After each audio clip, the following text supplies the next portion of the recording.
और संत गुरु रविदास की जयंती के अवसर पर शहर के अलग अलग क्षेत्रों से संत रविदास जी की जयंती शोभा यात्रा निकाली जाएगी, जिसका समापन मां नर्मदा तट ग्वारी घाट में होगा। संत गुरु रविदास की जयंती और माघ पूर्णिमा के अवसर पर शहर के साथ ही मां नर्मदा तट ग्वारी घाट में होने वाले आयोजनों और श्रद्धालुओं की उमड़ने वाली भीड़ को देखते हुए पुलिस और यातायात विभाग ने यातायात के लिहाज से ट्रैफिक प्लान बनाया है, जिसके तहत नर्मदा तटों पर भीड़ के मद्देनजर 4 पहिया वाहनों और 2 पहिया वाहनों को प्रतिबंधित किया गया है। एएसपी प्रदीप शेंडे ने बताया कि नर्मदा घाटों को जाने वाले मार्ग पर यातायात का बल तैनात किया गया है।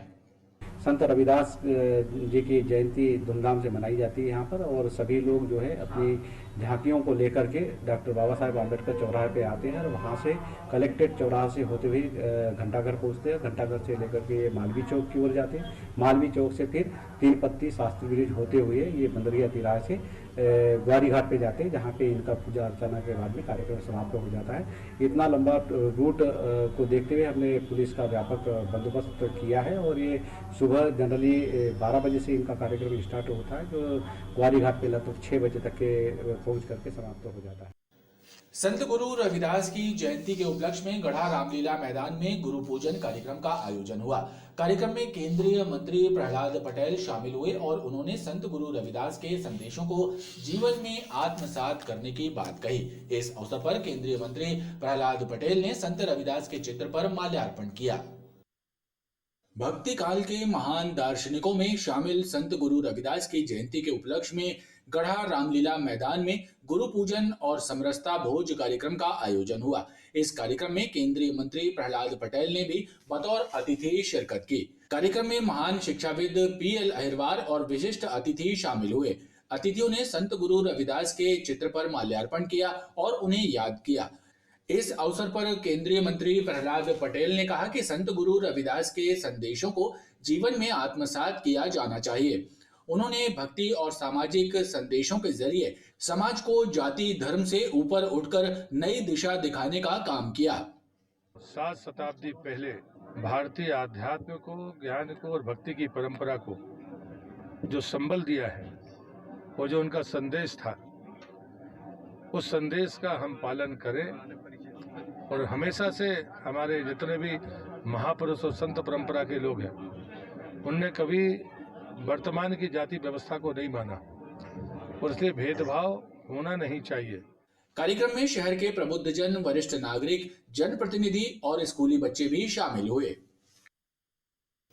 भारतीय जनता पार्टी के संभागीय कार्यालय में भाजपा के नगर अध्यक्ष प्रभात साहू ने पत्रकारों से चर्चा की। नवनियुक्त भाजपा महानगर अध्यक्ष प्रभात साहू ने संसद में पेश अमृतकाल के पहले आम बजट को कल्याणकारी बजट बताते हुए कहा कि ये बजट विकास और देश के आम नागरिकों को समर्पित बजट है। भाजपा महानगर अध्यक्ष प्रभात साहू ने कहा कि पार्टी के वरिष्ठ नेताओं के मार्गदर्शन में कार्यकर्ताओं के साथ मिलकर सरकार की नीतियों और उपलब्धियों को जन जन तक पहुंचाने का कार्य किया जाएगा। उन्होंने विधानसभाओं में निकाली जाने वाली विकास यात्राओं के बारे में भी जानकारी प्रदान की। इस दौरान उन्होंने पत्रकारों से चर्चा करते हुए कहा कि आगामी विधानसभा चुनाव में शहर की 4 विधानसभा सीटों पर भाजपा जीत का परचम लहराएगी। हम सब कार्यकर्ता मिलकर काम करेंगे। पार्टी के वरिष्ठ नेता बहुत अनुभवी लोग हम सबके साथ हैं। उनके अनुभव का पिछले समय हो सकता है कुछ चूक हुई होगी, हम जनता के बीच में अपनी बात नहीं कह पाए होंगे, पहुंचा नहीं पाए होंगे, लेकिन मुझे लगता है कि लोक कल्याणकारी सरकार, मध्य प्रदेश सरकार, केंद्र की सरकार जो गरीबों के हित में लगातार काम कर रही है, ऐसी तमाम योजनाओं को हम जब पार्टी के कार्यकर्ताओं के साथ जनता के बीच में आएंगे तो आने वाले समय में आप एक बदला हुआ समय देखेंगे। 2024-2023 में हम भारतीय जनता पार्टी की चारों विधानसभा जीतेंगे। कैंट विधानसभा क्षेत्र के लाला लाजपत राय वार्ड के अंतर्गत आने वाली पर्यट ग्रीन कॉलोनी के निवासियों ने क्षेत्रीय विधायक अशोक रोहानी से मुलाकात कर कॉलोनी में सड़क, नाली, प्रकाश उद्यान जैसी मूलभूत सुविधाएं उपलब्ध करवाने की मांग की है। स्थानीय जनता का कहना है कि कॉलोनी का हस्तांतरण नगर निगम को किया जा चुका है, बावजूद इसके नगर निगम कॉलोनी के विकास की ओर ध्यान नहीं दे रहा है। कैंट विधानसभा के लाला लाजपत राय वार्ड क्रमांक 70 के अंतर्गत आने वाली पर्यट ग्रीन कॉलोनी के रहवासियों ने क्षेत्रीय विधायक अशोक रोहानी से मुलाकात कर कॉलोनी में मूलभूत सुविधाओं को पूरा कराने की मांग की है। कॉलोनी वासियों का कहना है कि कॉलोनी नगर निगम को हस्तांतरित कर दी गई है, लेकिन नगर निगम द्वारा यहां मूलभूत सुविधाएं उपलब्ध नहीं कराई जा रही, जिससे कॉलोनी का विकास नहीं हो रहा है। क्षेत्रीय विधायक ने स्थानीय लोगों को कॉलोनी का सर्वे करने और मूलभूत सुविधाएं उपलब्ध कराने का आश्वासन दिया है कि हमने बार बार नगर निगम को भी सचेत किया, हमने क्षेत्रीय पार्षद को भी सचेत किया, उसके बाद भी कॉलोनी की तरफ किसी का ध्यान नहीं है। और ये सारी समस्याओं को लेकर, क्योंकि जिस समय पे अधिग्रहण हुआ कॉलोनी का, नगर निगम सेल में कॉलोनी गई है, ना तो कोई सर्वे किया गया, ना ही कोई मूलभूत सुविधाएं वहां दी गई है, जिसको लेकर वहां के कर्मचारियों में काफी आक्रोश। उनकी कुछ समस्याएं हैं, उन समस्याओं पे सुनकर उनका निदान करने का वहीं जाकर स्पॉट पर निरीक्षण करके और उन समस्याओं का हम बहुत जल्दी निदान करेंगे। निश्चित रूप से हमारी विधानसभा में नई नई कॉलोनियों के आने से एक विकास की ओर कैंट विधानसभा बढ़ रहा है और जो कुछ कमियां हैं उन कमियों को दूर करने का काम हम बहुत शीघ्र करेंगे। उनकी जो भी समस्याएं उनका शीघ्र निराकरण करेंगे। क्षेत्रीय लोगों का कहना है कि कॉलोनी में सड़क, नाली, प्रकाश व्यवस्था, उद्यान जैसी मूलभूत सुविधाओं का अभाव है। मानवताल थाना क्षेत्र खजरी खिरिया बाईपास के पास राइस मिल के मैदान से धान से लोड ट्रक को गायब करने वाले शातिर चोरों को मानवताल पुलिस ने गिरफ्तार कर लिया है। पुलिस ने पहले पनागर के पास खाली ट्रक को बरामद किया और एक आरोपी की गिरफ्तारी की। उसके बाद आरोपी की निशानदेही पर उसके ही एक रिश्तेदार के घर से ट्रक से अनलोड की गई 293 क्विंटल धान की बरामदगी की। पुलिस का कहना है कि मामले में और भी आरोपियों की गिरफ्तारी होना अभी बाकी है।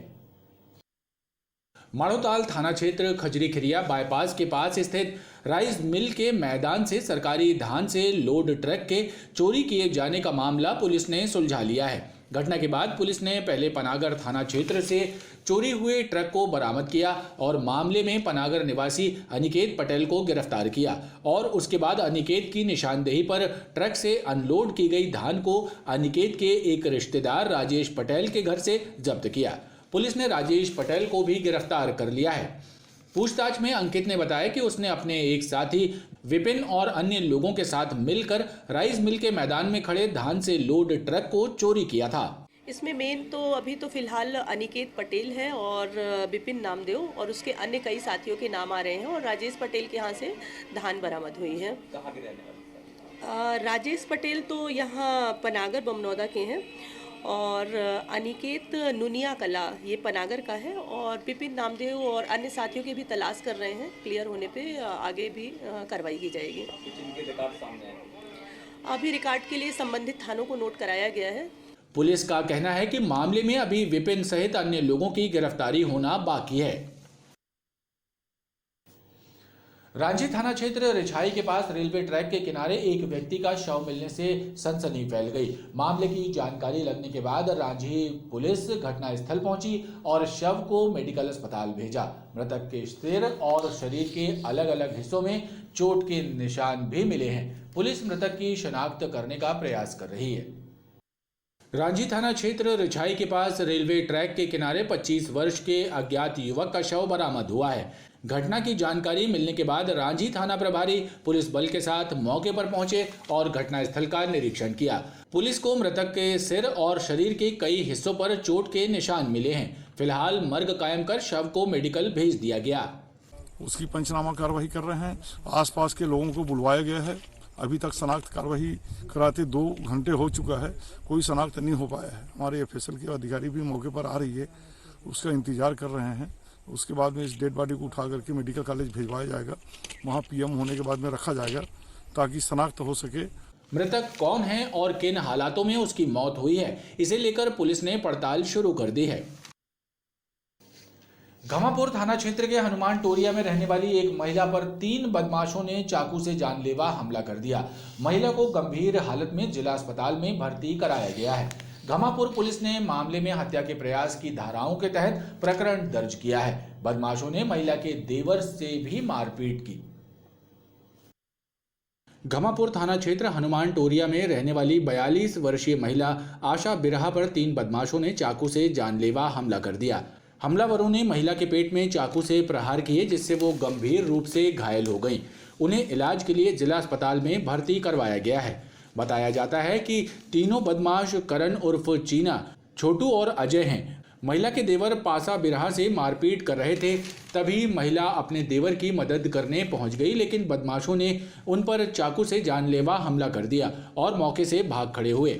अज्जू चौधरी, करण चौधरी, ये हमारे घर के सामने गंदी गंदी गाली बक रहे थे और एक बुजुर्ग इंसान थे, उनको मार रहे थे। तो हम सो गए थे, हमको आवाज़ आई, हम बाहर निकले, देखे तो उसको हमने कि क्यों मार रहे भैया, सियाने इंसान को क्यों मार रहे हो। तो वो उसको घसीटते हुए आगे खम्भे के पास ले गया। इतने में हमारे देवर आए, उनने छुड़ाए, बोले अरे छोड़ो क्यों मार रहे हो, तो उनको मारने लगे। तो भैया हमने बोले भैया छोड़ो क्यों मार रहे हो। तो एकदम इतने में करण आया और वो बुजुर्ग आदमी को उठा के उसने पटक दिया, तो बेहोश हो गया। और फिर आया और हमको बोले गंदी गाली दे के बोलता तू ज़्यादा सियानी बन रही है, और 2-3 घंटा में मारा। और छोटू चौधरी ने चाकू दिया और उसने चाकू मार दिया हमको। घमापुर पुलिस ने महिला के बयानों के आधार पर तीनों बदमाशों के विरुद्ध हत्या के प्रयास सहित अन्य धाराओं के तहत प्रकरण दर्ज कर लिया है।